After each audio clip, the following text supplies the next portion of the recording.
मैंने इसमें स्टार्ट किया ज्योतिबा फुले और ज्योतिराव फुले की कहानी से कि उन पे पत्थर फेंके जाते थे। तो वो जब पूछी, उनकी वाइफ जो थी वो उनसे पूछती हैं कि हम अभी जैसे अभी जाएंगे तो मुश्किल से हाफ डे मिलेगा और GS1 GS2 दोनों कवर करना है अभी जाके तो। और उसमें अप्रॉक्स 7 to 8 सब्जेक्ट्स होते हैं। आप 4-6 हिस्ट्री के कोट्स पढ़ लीजिए, 4-6 अडोल्फ हिटलर ने क्या क्या किया, हर जगह यूज हो जाता है। 3 पेपर दिखा दे। तो फियर ऑफ मिसिंग आउट वाला जो टॉपिक था जिसमें काफी जीएस के नॉलेज भी आप यूज तो hi everyone, welcome to Studency. Finally आज यूपीएससी मेंस का पेपर हो चुका है ऐसे का। तो पीछे आप क्राउड देख रहे हैं, स्टूडेंट निकल के आ रहे हैं। आइए इनसे जानते हैं कि लेवल क्या रहा है। तो क्या नाम है दोस्त आपका? मेरा नाम है इशितवा। ओके, कहाँ से आप आते हैं? जी मैं पटना से। पटना से। कैसा रहा पेपर? देखिए पेपर काफी मतलब जैसे यूपीएससी का पैटर्न है वैसे फिलोसफिकल्स थे।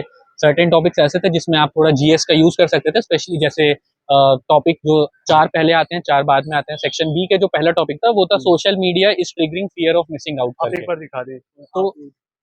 तो फियर ऑफ मिसिंग आउट वाला जो टॉपिक था जिसमें काफी जीएस के नॉलेज भी आप यूज कर सकते थे, बहुत सारे सोशियोलॉजी और ये सब के एस्पेक्ट। तो पेपर नॉर्मल आया था जैसे हर साल आता है, कुछ ऐसा नया बाउंसर नहीं था। तो कुछ दिक्कत हुई एग्जाम हॉल में?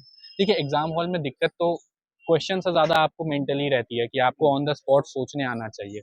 एग्जाम तो टॉपिक वही रहेंगे, सबको नॉर्मली आपको ब्रेनस्टॉर्म करना पड़ता है, टाइम का प्रेशर होता है थोड़ा सा। हर कोई पहले से थोड़ा ज़्यादा लिख देता है तो दूसरे में उसको मैनेज करना पड़ता है।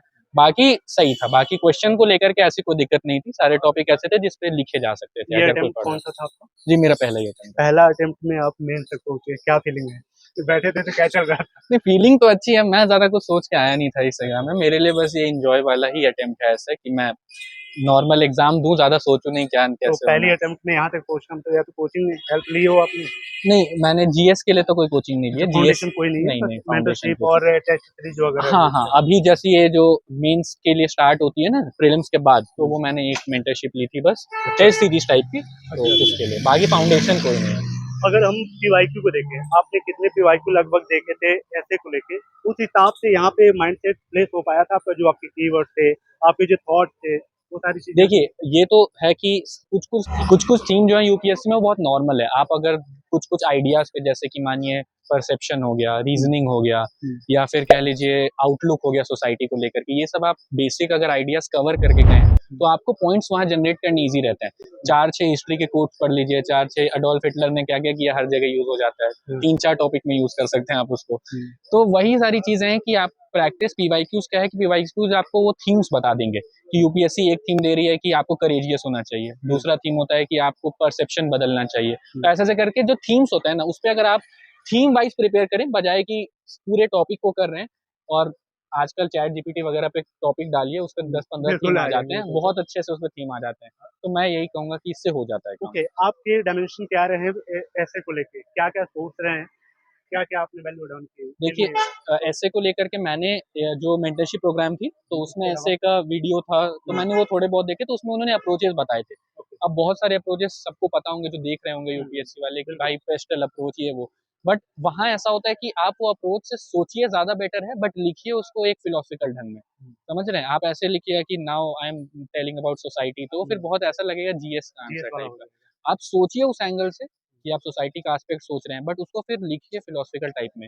जैसे मैंने जो टॉपिक लिखा था तो मेरा एक था कि the cost of being wrong is less than the cost of doing nothing. तो मैंने इसमें स्टार्ट किया ज्योतिबा फुले और ज्योतिराव फुले की कहानी से कि उन पे पत्थर फेंके जाते थे। तो वो जब पूछी, उनकी वाइफ जो थी वो उनसे पूछती हैं कि हम गलत कर रहे हैं क्या, तो वो बताते हैं कि भाई हम जो कर रहे हैं वो गलत नहीं है, ये आज लोग नहीं समझेंगे, बिकॉज रॉन्गनेस और राइटनेस बहुत डाइवर्स टॉपिक है।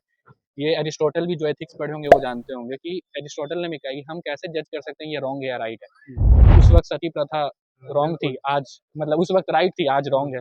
तो इस सब एस्पेक्ट पे आप सोचिए बस कि डायमेंशन क्या हो सकते हैं, बट लिखिए उसको फिलोसफिकल एनालिसिस एंगल से, बजाय कि सिर्फ एग्जाम्पल दिए जा रहे हैं कि ऐसा हुआ, उसको थोड़ा एनालाइज भी करिए तो फिर आपका तो ऑल ठीक। द बेस्ट और जल्दी मिलेंगे इंटरव्यू हॉल पे। अरे थैंक भैया मैंने लिखा है एक तो कि the choice of being wrong is better than the choice of being doing nothing.